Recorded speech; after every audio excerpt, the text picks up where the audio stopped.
तुम्हें बचपन से ही इस चीज के लिए ब्रेन वॉश किया गया है कि डेमोक्रेसी एक बहुत ही ज्यादा परफेक्ट चीज है and one person one vote से ज्यादा फेयर कुछ भी नहीं हो सकता। लेकिन the father of western philosophy Plato का मानना था कि डेमोक्रेसी एक डिजास्टर है और उन्होंने 2400 साल पहले ही ये चीज प्रेडिक्ट कर लिया था जो आज के समय में हम लोगों के साथ हो रहा है। उन्होंने आर्ग्यू किया कि एक इग्नोरेंट मास को ये चूज करने देना कि एक कंट्री कैसे चलेगी, ये कोई फ्रीडम नहीं बल्कि एक डिजास्टर है पूरी की पूरी कंट्री के लिए। और इसे समझाने के लिए प्लेटो ने एक मेटाफर यूज किया जिसे कहा जाता है the ship of state. Imagine करो तुम एक शिप के अंदर हो जो बहुत ही तेज तूफान के अंदर फंसा हुआ है। अब तुम्हारे हाथ में है कि तुम किस इंसान को चुनोगे जो इस शिप को चलाए। क्या तुम उस कैप्टन को चूज करोगे जिसने स्टार विंड्स और नेविगेशन में 20 सालों तक स्टडी किया है, और या तो तुम पैसेंजर्स के बीच में वोटिंग रखोगे और उन्हें चूज करने दोगे कि तुम्हारा शिप चलाने वाला कौन होगा। जो पैसेंजर हैं वो सीसीक हैं, वो डरे हुए हैं, वो बस बेटर फील करना चाहते हैं। ज्यादातर चांसेस है कि वो किसी ऐसे इंसान को चुने जो उनसे वादा करे कि वो उन्हें इस तूफान से निकालेगा, ना कि कैप्टन को चूज करें,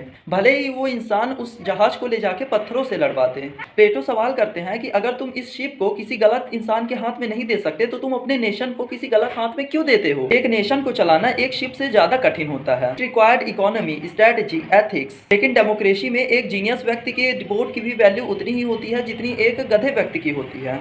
प्लेटो ने इस चीज के लिए भी वार्न किया कि डेमोक्रेसी एक पॉपुलर कॉन्टेस्ट ही बन के रह जाता है। इमेजिन करो एक डॉक्टर और एक कैंडी मेकर के बीच इलेक्शन होता है। डॉक्टर तुमसे कहता है कि मैं तुम्हें दवाइयाँ दूंगा, तुम्हें एक्सरसाइज करवाऊंगा, तुम्हें इंजेक्शंस दूंगा, तुम्हें दवाइयाँ कड़वी कड़वी खिलाऊंगा, लेकिन और तुम्हारे शरीर में जो भी दर्द वगैरह है उसे मैं निकाल के बाहर फेंक दूंगा। और एक कैंडी मेकर कहता है कि मैं तुम्हें अच्छी अच्छी कैंडीज दूंगा और मैं वो तुम्हें हर एक चीज दूंगा जो तुम्हें अच्छी लगती है।